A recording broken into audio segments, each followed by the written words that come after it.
The old garage sat at the corner of Willow Street, tucked between a bakery and a dusty bookstore.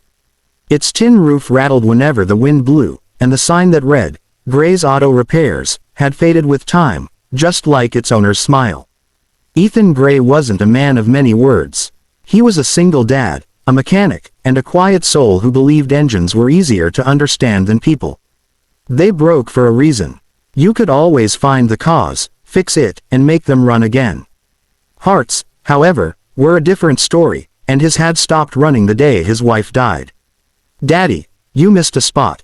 Lily's small voice pulled him back from his thoughts. She was kneeling beside a bright red toy car, scrubbing it with an old rag, pretending to help him. Ethan chuckled softly. "You're doing a better job than me, sweetheart." Lily grinned proudly, a tooth missing in the front. "When I grow up, I'm gonna fix cars too. Just like you." He smiled faintly. "Let's hope you'll aim higher than your old man, huh?"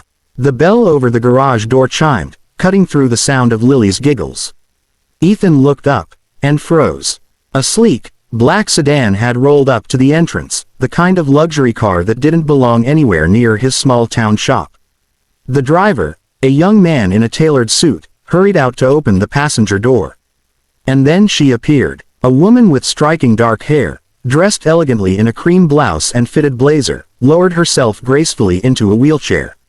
Her posture was perfect, her expression unreadable, but her eyes, cool and intelligent, seemed to carry the weight of someone who'd seen too much.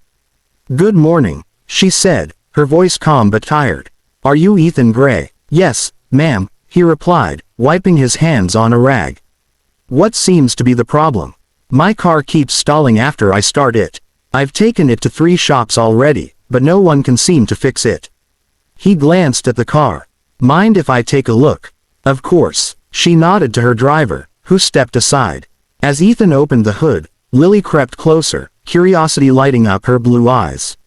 The woman noticed and smiled softly. "Is she your daughter?" "Yes, Lily. She's beautiful," the woman said. "Just like her name." "Thank you, ma'am." "Clara," she corrected gently. "Clara Hale." Ethan blinked. "Clara Hale, as in Hale Industries." She nodded, a faint smile tugging at her lips. Guilty. That name was everywhere. Business magazines, television interviews, charity events. Clara Hale was one of the youngest CEOs in the state, known for her brilliance and strength. But sitting there in her wheelchair, her tone soft and eyes thoughtful, she didn't seem like the woman from the headlines. She seemed human. While Ethan examined the engine, Lily offered Clara one of her chalk drawings, a sun, a flower, and a smiling stick figure family. "It's for you," Lily said shyly. Clara's smile warmed. "It's beautiful. Thank you, Lily. I'll keep it." For a woman who looked like she lived in boardrooms and luxury cars, she seemed almost fragile holding that childish drawing. After an hour of careful tinkering, Ethan wiped his hands again. "Found your problem," he said simply. "Faulty ignition sensor. Cheap part, but expensive consequences." "How soon can you fix it?" Clara asked. "Give me an hour." She nodded, watching him as he worked, his hands steady, movements precise.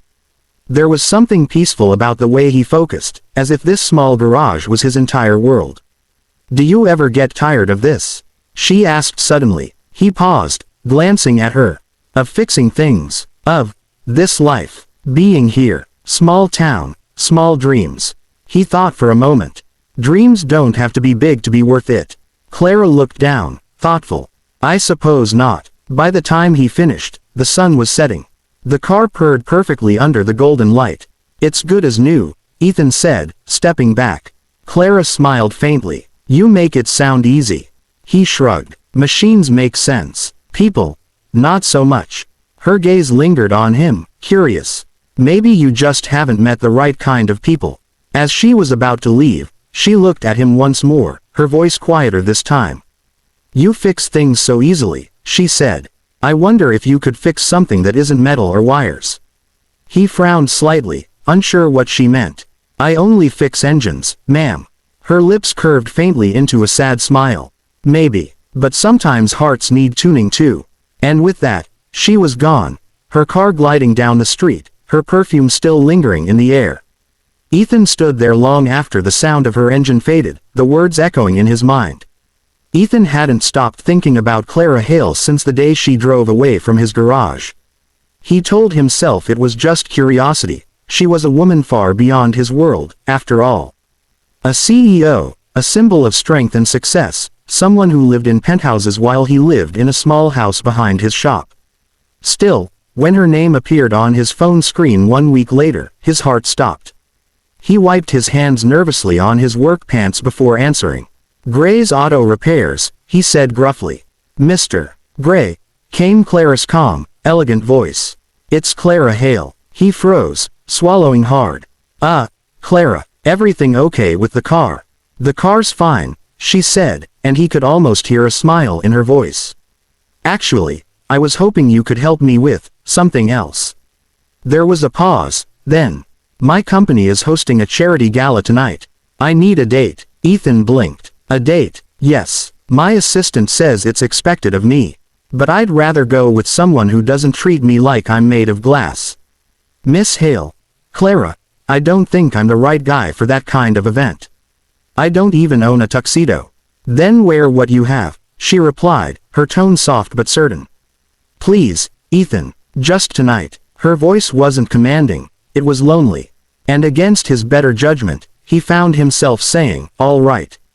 I'll be there." That evening, Ethan stood in front of his mirror, awkwardly tugging at his tie. The suit was old, from his wedding.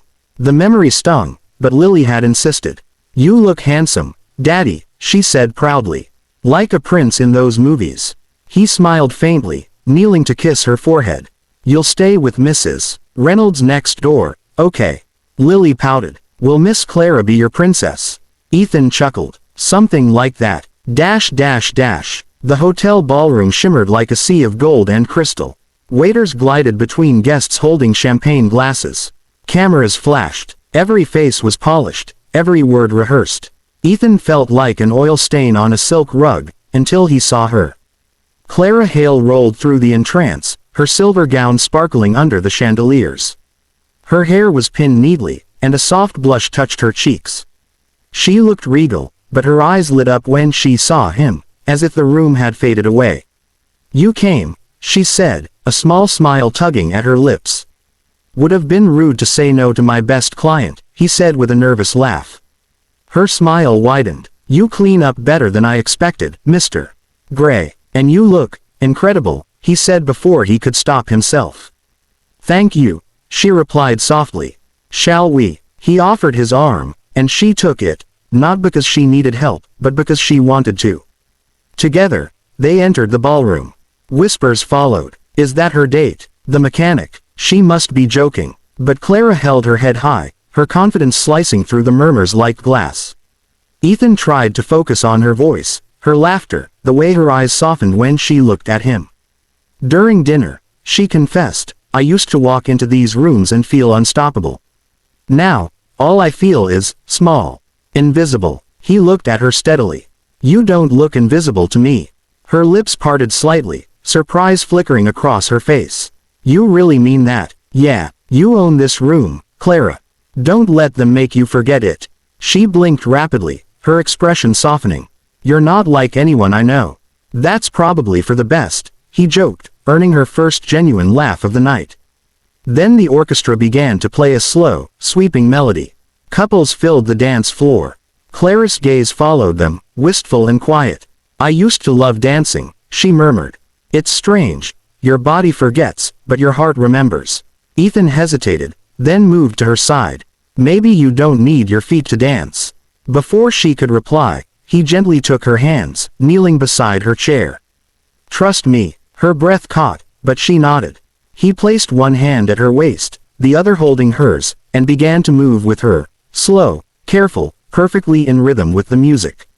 They swayed together, her gown brushing against his knees, her laughter trembling softly in the air. The room fell silent. The wealthy, the polished, the judgmental, they all watched in stunned quiet as the paralyzed CEO and the mechanic danced their own kind of dance. When the music ended, Clara whispered, her voice breaking slightly, "You said you only fix engines." He looked into her eyes. "Engines, hearts, maybe they're not so different. Both stop working if you forget to care for them." She smiled, tears glimmering. Then tonight, you fixed something I thought was broken forever, my heart. Ethan's hand lingered over hers. And you fixed mine too, Clara. I just didn't know it needed fixing. Outside, as he walked her to her car, she looked up at him one last time.